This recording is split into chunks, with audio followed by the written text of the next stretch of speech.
राय जिला लोकसभा क्षेत्र का चुनावी रिजल्ट महायुति के पक्ष में आने के बाद पहली बार विधायक प्रताप सरनाईक ने मनपा में एक पत्रकार परिषद रखी। तकरीबन 3000 करोड़ से ज़्यादा की निधि लाने के बावजूद शहर में जगह जगह खुदी पड़ी सड़कें, 10 MLD ज़्यादा पानी व दहिसर से आ रहे लिंक रोड के अटके पड़े कामों को लेकर विधायक प्रताप सरनाईक ने आज भाईंदर महानगर पालिका के आयुक्त से भेंट कर कड़ा विरोध जताया तथा लंबित पड़े कामों को जल्द पूर्ण करें, नहीं तो उग्र आंदोलन किया जाएगा, ऐसा इशारा किया। जिसे संज्ञान में लेते हुए मनपा आयुक्त ने विधायक को आश्वासन देते हुए अगस्त 15 तारीख तक सभी लंबित पड़े कामों को पूर्ण करने का आश्वासन दिया तथा आधे अधूरे कामों की वजह से जनता को हो रही परेशानियों को थोड़े दिनों में आने वाले मानसून से पहले निपटा दिए जाने का आश्वासन दिया। वहीं MBMC द्वारा शहर के सभी उद्यानों को ही किराए पर देने की बात से MLA प्रताप सरनाईक काफ़ी क्रोधित नजर आए, तो वहीं प्रेस कॉन्फ्रेंस के माध्यम से प्रताप सरनाईक ने मनपा अधिकारियों को मूर्खों की संज्ञा देते हुए तत्काल प्रभाव से इस प्रस्ताव को निरस्त करने की मांग की, वो निरस्त करवा भी लिया। इस प्रेस कॉन्फ्रेंस के माध्यम से प्रताप सरनाईक ने क्या कहा, आइए सुनते हैं। पहले तो मैं मीरा भाईंदर के सभी मतदाताओं का और नागरिकों का धन्यवाद देता हूं कि पिछले कई सालों से मैं इस शहर का शिवसेना का संपर्क प्रमुख होने के नाते लोगों के सामने गया, लोगों को वोट के माध्यम से अपील कर दी और शिवसेना, भाजपा, RPI, राष्ट्रवादी और मनसे और हमारे जो महायुति के घटक पक्ष थे उनके माध्यम से जो उम्मीदवार हमारे लाडले मुख्यमंत्री आदरणीय एकनाथ शिंदे साहब ने जो दिया था, वो उम्मीदवार को 2 लाख से ज्यादा वोटों से जो जीत हासिल हुई है वो मीरा भाईंदर शहर की जनता की वजह से है। विकास काम के माध्यम से हम इतने सालों से जो शहर में विकास की गंगा बह रहे हैं उसको नजरअंदाज देखते हुए और पंतप्रधान श्री नरेंद्र मोदी जी की छवि सामने रखते हुए लोगों ने हमको जो वोट दिए वो बहुत ही हम उनका धन्यवाद मानते हैं कि उनकी वजह से शिवसेना का धनुष्यबाण चिन्ह पे लगने वाला जो सांसद है वो तीसरी बार दिल्ली पहुंच गया है। हम आपसे यही चाहते हैं कि आगे के 5 सालों में सांसद श्री नरेश मस्के, प्रताप सरनाईक और हमारे सभी सहयोगी दलों के जो लोक प्रतिनिधि हैं उनको साथ में लेके हम इस मीरा भाईंदर शहर के अलग ऊंचाई पे लेके जाने के लिए कोशिश करेंगे। इसलिए मैं मतदाताओं का दिल से धन्यवाद देता हूँ। रही बात मीरा भाईंदर शहर में अभी जो विकास काम राज्य शासन के माध्यम से चल रहा है, आप जानते हो कि करीबन 3000 करोड़ से ज्यादा निधि हमारे मुख्यमंत्री एकनाथ शिंदे साहब ने इस मीरा भाईंदर शहर के विकास के लिए दी।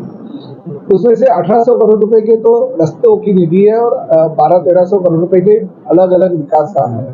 आज कमिश्नर साहब से जो बात हो गई वो बातों में सबसे पहले तो हमने बाला साहब ठाकरे कला दालन, घोड़बंदर किला, छत्रपति शिवाजी महाराज जी का स्टैचू हमारे निरुपम जी के नाम से हो रही है, जो वास्तु है हमारे विविध उद्यानों और मैदानों में हो रही है, जो वाचनालय है, साथ में हमारी हीराकरी कक्ष है, उसके काम गति से करने के लिए हमने सूचना दी है। कुछ काम जो है वो तांत्रिक मुद्दे पे रुके हुए हैं, उसको भी शुरुआत जल्दी से जल्दी कर देंगे। जो काम शुरू हुए हैं मगर रुके हैं उनको शुरू करने के आदेश दे देंगे। और खासकर हम रास्तों के बारे में मुख्यमंत्री जी ने जो तकरार मैंने 26 अप्रैल को कमिश्नर साहब को की थी उसके अनुसार 3 बार मुख्यमंत्री जी ने कमिश्नर साहब से बात की थी कि रास्ते के काम जल्दी से जल्दी बारिश के पहले पूरे होने चाहिए, मगर कुछ कठिनाइयों की वजह से वो काम पूरे नहीं हो रहा है। मगर अगर काम पूरे नहीं हो गए तो लोगों की जान तो संकट में आ सकती है, क्योंकि कहीं पे भी कॉन्ट्रैक्टर के ओर से बैरिकेड्स नहीं लगाए गए हैं, सूचना नहीं लगाई है कि यहाँ पे खड्डा है, यहाँ पे अगर गाड़ी चलाओगे, मोटरसाइकिल चलाओगे तो अपघात हो सकता है। आपको पता है कि MMRD के माध्यम से जो रास्ते का काम चल रहा है वो काम की वजह से नुकसान हो गया था। एक मोटरसाइकिल का जो मोटरसाइकिल वाला है वो गिर गया था और उससे भारी नुकसान उसको पहुंच गया था पिछले साल। तो MMRD के अधिकारियों को हमने साइड विजिट भी उस वक्त की थी, वो सीमेंट कंक्रीट का रास्ते का काम चालू हो गया। मगर अभी तो समझो अगले हफ्ते में बारिश जोर से चालू हो जाएगी, उस दौरान अगर कुछ अपघात हो गया, क्योंकि रास्ते के मीरा भाईंदर शहर के मैक्सिमम जगह पे रास्तों के काम चल रहे हैं, तो मैंने ये जो शंका अपघात की और लोगों के अपघात के माध्यम से लोगों को जो तकलीफ होगी उसके बारे में चर्चा की, तो कमिश्नर साहब ने कहा कि हम बारिश में भी रास्ते के काम चालू रखेंगे जिसमें ट्रैफिक की समस्या निर्माण नहीं होगी, और ज़्यादा से ज़्यादा ये जो समस्या है इसका निराकरण करेंगे और अपघात नहीं हो ये हम कॉन्ट्रैक्टर से भी बात करेंगे और निगरानी महापालिका के माध्यम से उसके ऊपर रखेंगे। मगर 15 अगस्त की डेडलाइन इन सब कामों के लिए कमिश्नर साहब ने दी है। अभी एज ए कमिश्नर उनका रिस्पेक्ट करना चाहिए करके मैंने 15 अगस्त तक की जो उन्होंने डेडलाइन दी उसका स्वागत किया, मगर उसके दौरान अगर कोई अपघात होता है कि उसकी पूरी की पूरी जिम्मेदारी महापालिका प्रशासन की होगी, तो महापालिका प्रशासन ने उसके ऊपर कार्रवाई जल्दी से जल्दी करनी चाहिए। और जो मुझे आज उन्होंने कहा है कि 15 अगस्त तक हम सभी काम पूरे करेंगे, तो उसके ऊपर कार्रवाई होनी चाहिए, ऐसा मैंने कहा। और वो जो बातें हैं उन्होंने कही है कि नहीं हम पूरा करेंगे। मीरा भाईंदर शहर में 3000 करोड़ से ज्यादा निधि आने के बाद अधिकारियों की लापरवाही से या कुछ कठिनाई की वजह से, तांत्रिक चीजों की वजह से अगर ये काम रुकता रहेगा वो बराबर नहीं है।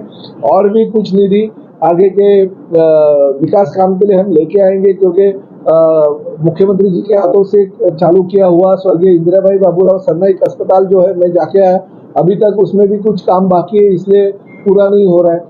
तो ये तो मुख्यमंत्री जी का अपमान है, उनके हाथों से उद्घाटन हो रहा है, मगर लोगों का अगर लोगों को सेवा नहीं मिल रही है तो गलत है। तो वो भी उन्होंने किसी भी हालत में ये 15 दिन में काम पूरा करने का वायदा किया है।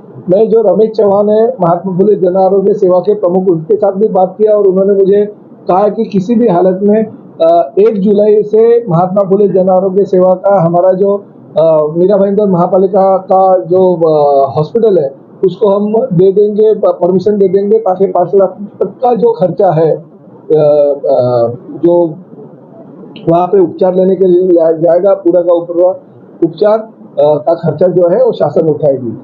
तो ऐसे बहुत सारे काम है जिसके बारे में जिक्र हुआ है, मगर प्रशासन ने सकारात्मक प्रतिसाद दिया। तो मैंने 15 तारीख की जो डेडलाइन है 15 अगस्त की, तब तक हम रुकेंगे नहीं तो शिवसेना के माध्यम से शिवसेना स्टाइल आंदोलन मुझे भी लोक प्रतिनिधि सत्ताधारी होने के बावजूद करना पड़ेगा प्रशासन के खिलाफ, ये मैंने आज कहा। हर चीज में एक हाथ काम अगर नहीं होगा तो कमिश्नर को हटाओ और नया कमिश्नर लो, और नया कमिश्नर आएगा तो उससे शुरुआत से काम कराओ, ये तो नहीं होगा। क्योंकि अभी ये आचार संहिता अभी 26 जून तक चलेगी। 26 जून के बाद में 2 महीने मिलेंगे और उसके बाद में विधानसभा की आचार संहिता चल जाएगी। तो ये चीजें आचार संहिता में अटकी हुई है। तो मेरा ऐसा कहना है ठीक है, प्रशासन के ऊपर जो निर्णय शासन लेगा वो निर्णय लेगा, मगर जो मुख्यमंत्री जी ने 3 बार फोन किया था वो सही है। और वो किसके लिए रुका था ये भी मैं आपको कहता हूँ कि कमिश्नर जब भी ढोले साहब थे तभी उन्होंने MMRDA के रास्ते के काम बराबर चल रहे हैं, मगर मीरा भाईंदर कॉर्पोरेशन के रास्ते के काम थोड़े स्लो चल रहे हैं। इसका मतलब है कि वो ठेकेदारों को बिल अदा नहीं हो गया। कुछ ठेकेदारों को ऐसा कहना है कि हमारे 25-25, 30-30 करोड़ के काम हो गए, मगर हमको 1 रुपया भी नहीं मिला, तो हम काम कैसे करेंगे। तो जो लोन सैंक्शन हुआ था जिसको राज्य शासन ने मंजूरी दी थी, नए कमिश्नर आने के बाद में उन्होंने वो लोन नहीं लेने का फैसला किया। अगर लोन नहीं लेंगे तो ठेकेदारों को जो वर्क ऑर्डर दी है तो उसका क्या होगा, क्योंकि ये चीजें सामान्य नहीं है। मगर कमिश्नर साहब ने वो गलती की थी, वो गलती उन्होंने अब सुधार रही है, मगर सुधारते सुधारते टाइम हो गया। जो पुराना लोन था उसका टाइमिंग जो था वो निकल गया। अभी मैंने कमिश्नर साहब ने और कैफो ने बैठ के जो बैंक के मैनेजर है उनसे भी चर्चा की। उनका नाम है बैंक ऑफ बड़ौदा के शैलेश मटकर। उनका ऐसा कहना है कि हमारा पूरा अगर नया लोन अगर वापस लेना हो तो नए लोन के लिए हमारी जो प्रोसीजर है वो प्रोसीजर चालू है। ये महीने में लोन वो सैंक्शन हो जाएगा और हमारा कॉर्पोरेशन को पैसा मिल जाएगा। हमने उनको यही कहा कि देखिए ये तो कॉर्पोरेशन है, कोई सामान्य आदमी भी व्यापारी 2-5 करोड़ रुपए लोन लगता था, बैंक का मैनेजर जाके उसके पास बोल देता है लोन लो। ये तो कॉर्पोरेशन है और कॉर्पोरेशन की जिम्मेदारी भी शासन ने उठाई है कि चलो कॉर्पोरेशन अगर सैंक्शन दे दिया उस लोन के लिए अगर गवर्नमेंट ने, तो लोन जल्दी होना चाहिए। तो वो बैंक मैनेजर ने हमें कहा है कि किसी भी हालत में मैं ये महीने में वो लोन रिलीज करके कॉर्पोरेशन को पैसा कैसे मिलेगा ये मैं देखता हूँ। तो कर्जा जो पुराना सैंक्शन था वो नहीं हुआ, तो वो उसके लिए टाइम लग रहा है, मगर ये महीने में वो दिक्कत निकल जाएगी. अमाउंट वगैरे सब हे बँक बी वही आहे. बघा काय आहे, ही गुणवत्तेची जबाबदारी तर आमदार खासदारांची किंवा नगरसेवकांची आहे. मोठ्या मोठ्या डिग्री आणि डिप्लोमा घेऊन बसलेले जे अधिकारी आणि इंजिनियर वर्ग आहेत त्यांची जबाबदारी आहे. कामाची गुणवत्ता बघूनच ठेकेदाराला बिल दिलं पाहिजे. जर गुणवत्ता चांगली नसेल, पावसाळ्यामध्ये तुम्ही काम करून घ्याल आणि ते जे सिमेंट वाहून जाईल आणि खडी त्या ठिकाणी राहील, वाळू त्या ठिकाणी राहील आणि तुम्ही ठेकेदाराला जर 100% बिल द्याल तर ते पण चालणार नाही. त्यामुळे गुणवत्तेनुसार जसं गुणवत्ता कॉन्क्रीट रोडची पाहिजे, कारण आम्ही पैसे जर आणले किंवा शासनाने एवढे जर निधी तुम्हाला दिलाय तर किमान रस्ते 25 ते 30 वर्ष तरी हे चालायला पाहिजे आणि त्यानुसारच तो निधी दिलेला आहे. त्यामुळे गुणवत्तेनुसार काम व्हायला पाहिजे हे 100% आणि ठेकेदारांची बिलं पण तशीच अदा करायला पाहिजे.